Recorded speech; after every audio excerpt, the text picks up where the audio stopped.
This video is brought to you by Miniature Market. Thousands of board games, miniatures, and paints, discount prices at miniaturemarket.com.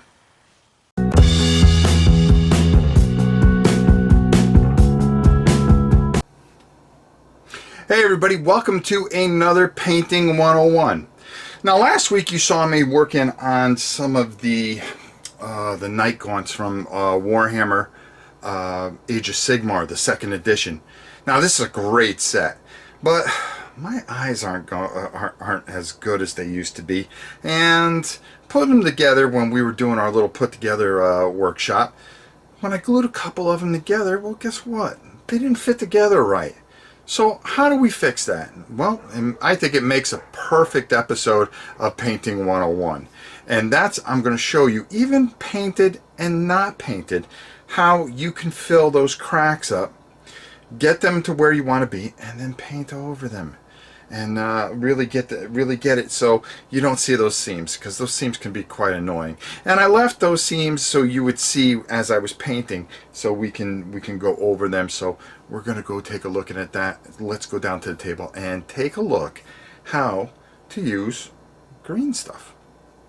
Now, some of the stuff that you're going to need is you are going to need, green putty.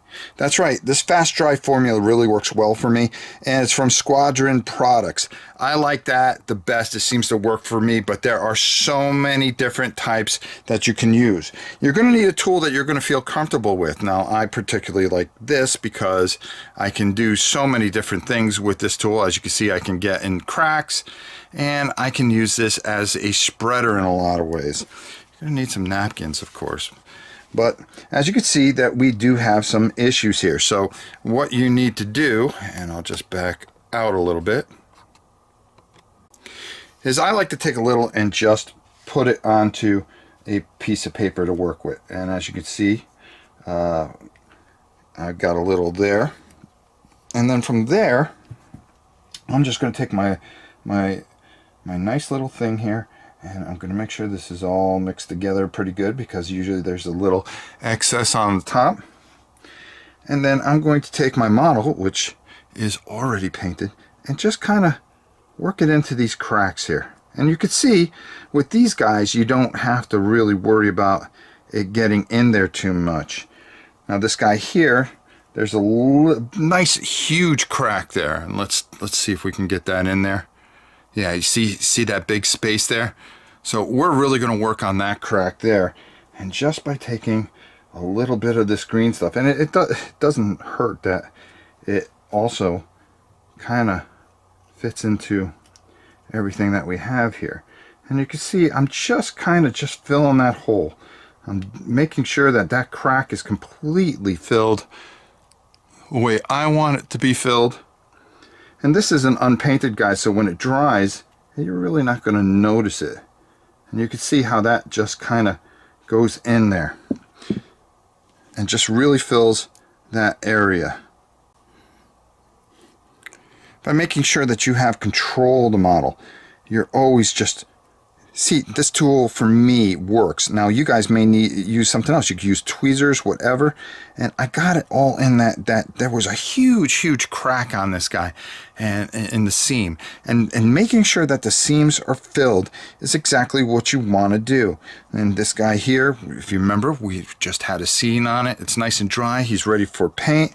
And another guy that we just did had a seam here, but as you can see, I painted over it already, and it's business as usual. So we're right back to where we were, and the seam is completely filled. The paint you don't even realize, and you don't see the crack anymore.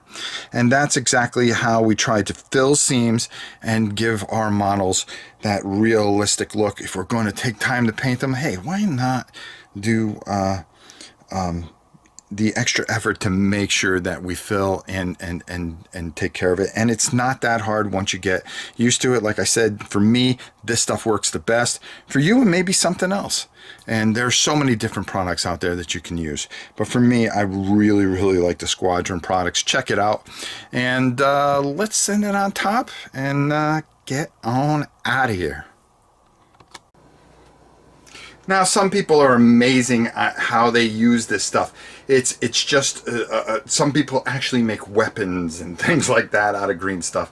I use it to fill. There's so many different types of green stuff. I just happen to use that one particular brand that we talked about, and it works best for me. But there's Testers green stuff. They actually have a white paste that you can use. Games Workshop or Citadel Paints, they have their own little tub of green stuff that comes in the same tubs that you get the paints from. And I'm sure Vallejo and Army Builder and all of them have their variants of green stuff. You just got to find the one that works for you.